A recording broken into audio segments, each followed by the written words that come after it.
David was already late to the wedding when the universe decided to mess with him. He stepped outside, suit pressed, nerves tight, and found a bright yellow boot clamped onto his car tire. The kind that screams, "You're not going anywhere, buddy!" Next to it fluttered a strange little flyer for something called the car rental agency. No logo, no phone number, just an address. Against his better judgment, which admittedly hadn't served him well in life, David went inside a massive, empty warehouse. He met two people who felt less like employees and more like cosmic bureaucrats. The mechanic watched him like he was a puzzle. The cashier smiled, like she already knew how this would end. They made David audition, not for a role, but for himself, and handed him the keys to a beige 1994 Saturn SL.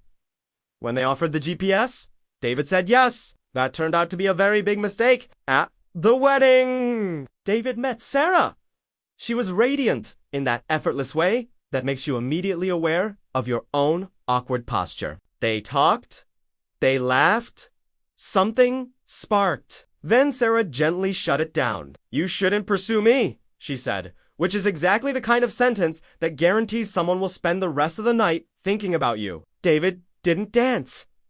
Sarah did, with someone else. David watched, then went to bed alone, while Sarah disappeared into a room that wasn't his. The next morning, David drove home with his pride wounded and his heart slightly bruised when the GPS spoke. Not directions, a question. "Would you like to go on a big, bold, beautiful journey?" David said no. The GPS argued, passionately, poetically, like it had been waiting its whole life for this moment. Eventually, David sighed and said yes, because of course he did. The first stop was a Burger King. Fate has a sense of humor. Inside, David ran into Sarah again.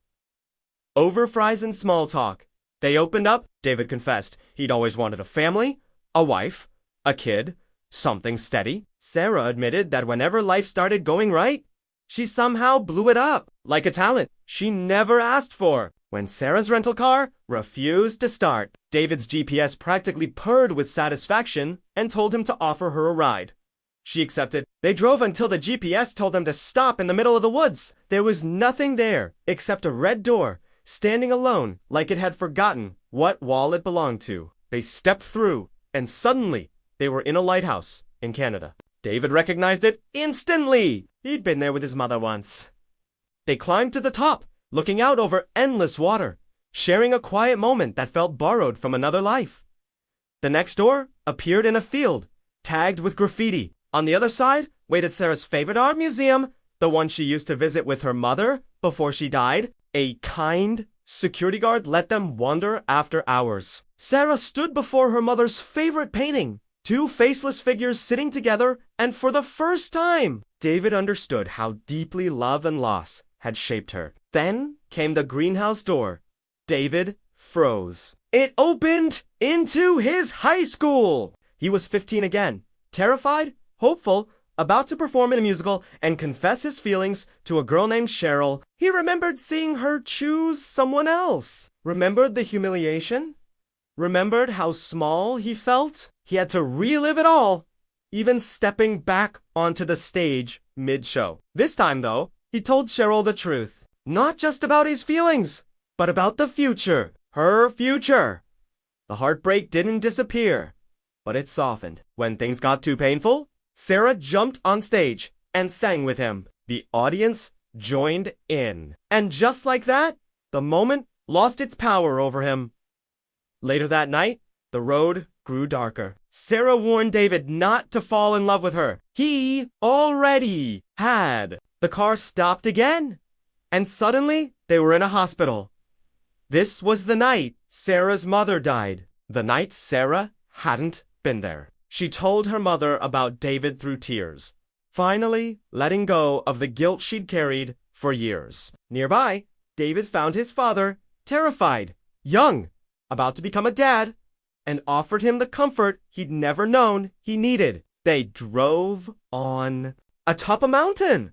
They saw the entire planet stretch out beneath them. They talked about the life they might have had if they'd gone to the wedding together. They kissed gently, like they were afraid to break the moment.